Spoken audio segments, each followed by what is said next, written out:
ಒಂದು ವರ್ಷದಿಂದ ಇವ್ನು ಯಾವಾಗ ಇದು ಮಾಡ್ದ, ನಾನೇನು ನನ್ನ ಹೆಂಡತಿ ನಿಲ್ಸಕ್ಕೆ ಇದಲ್ಲ, ನಾನು ದಡ್ಡಲ್ಲ, ಬಿಟ್ಟಿದ್ದೆ. ರೇವಣ್ಣ ನಿಲ್ಲಿಸಿ ಅಂದಾಗ ಅವ್ರು ಯಾರೋ ಒಬ್ರು ಬಿಡ್ಬೇಕಲ್ಲ. ಈಗ ಅಯ್ಯೋ ಬೇಲೂರಲ್ಲಿ ಜಾರೇಗೌಡರು ಬೇಲೂರು ಸೀಟ್ ಕೊಟ್ಟಿಲ್ಲ ಅಂತ ಬಿಟ್ಟೋರು. ನಾನು ಮಾತು ಹೇಳಿದ್ದೆ ಮುಂಚೆನೆ, ಅಯ್ಯೋ ಏನು ಹೇಳ್ತೀವಿ ಅವತ್ತು ಕೂತ್ಕೊತೀನಿ, ಜನ ಏನು ಹೇಳ್ತಾರೆ ಅದಕ್ಕೆ ನಾನು ಬರ್ತಾನೆ. ಅಲ್ಲಿವೇ ಭವನ್ ನಿಲ್ಬೇಕು, ಪೆಟ್ರೋಲ್ ನಿಲ್ಬೇಕು. ಆದ್ರೂ ನಾನು 7 ಕಾನ್ಸ್ಟಿಟ್ಯೂನ್ಸಿ ಒಕ್ಕಲಿಗ ಹೇಳ್ತೇನೆ. ಯಾಕೆ ಕೊಟ್ಟೆ ಲಿಂಗೇಶಿಗೆ? ಏನ್ರಿ ಕುಮಾರಸ್ವಾಮಿ ಎಲ್ಲ ಸಮಾಜ ತಗೊಂಡ್ಕೊಂತ ಇಲ್ಲಿ ಶಂಕರಾಚಾರ್ಯ ಅವರೇ ಅರ್ಕೂರಲ್ಲಿ ಮಲ್ಲಪ್ಪನವರ ಹೆಂಡತಿ ಮೇಲೆ ಆಚಾರ ಗೆಲ್ಲಿಸ್ಕೊಂಡು ಬಂದ್ರು ದೇವರು.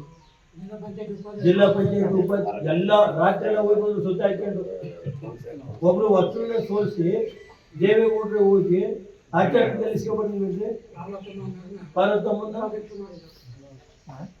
ಇವತ್ತು ದೇವೇಗೌಡರು ಅದರಿಂದ ಇವತ್ತು ದೇವೇಗೌಡರಿಗೆ ಮತ್ತೆ ಚಲೋ ಯಾರೋ ನಿಮ್ಮಂತ ಪುಣ್ಯಾತ್ಮಂತ ಉಳ್ಕೊಂಡವ್ರು ರೇವಣ್ಣ ಕುಮಾರಸ್ವಾಮಿ ಮಂಜಾನೆಲ್ಲ ಯಾರೋ ಇಂಥ ಮಂಜಪ್ಪ ನೆಂಟಿ ನೋಡಿದ್ರೆ ನನಗೆ ಒಟ್ಟುವರಿತದೆ.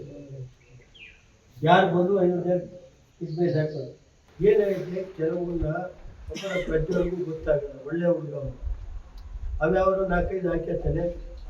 ನಮ್ಮ ದುಡ್ಡು ಇಸ್ಕೊಂಡೋಗಿ ಎಲ್ಲ ನನ್ನ ಕೈ ಸಿಗ್ತಲ್ಲ ಎಲ್ಲೂ ಹೋಯ್ತದೆ. ಅವರು ಸ್ವಲ್ಪ ಒಂದು 3 ವರ್ಷ ಸುಮ್ಮನೆ ಅದೇನೇನು ಯಾರ್ಯಾರು ಏನೇನು ಕರೀತಾರೆ. ನಾನು ಬಡ್ಡಿ ಸಹಿತ ನಮ್ಮ ಕಾರ್ಯಕರ್ತರು ನಮ್ಮ ದೇವೇಗೌಡರು ಮಗ ಬೇಕಾಗಿರೋದು. ಕುಮಾರಸ್ವಾಮಿ ಪಾಪ ಕೆಲಸ ಮಾಡಿರ್ಬೇಕು. ಮುಂಚೆ ಯಾರಿಗೆ ತೊಂದರೆ ಕೊಟ್ಟವ್ರಿ ಅವರು. ಈಗ ಯಾರು ಇನ್ಯಾರು ಬೇರೆ ಆ ಸಮಾಜದಲ್ಲಿ ಇದ್ದಿದ್ರೆ ಅಯ್ಯ ಬೇಕಾದ್ರೆ ಹೊರಗಡೆ ಚೆನ್ನಾಗಿ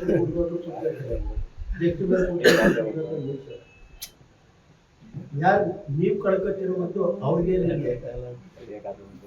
ವ್ಯಕ್ತಿ ಸಿಗ್ತಾರೆ.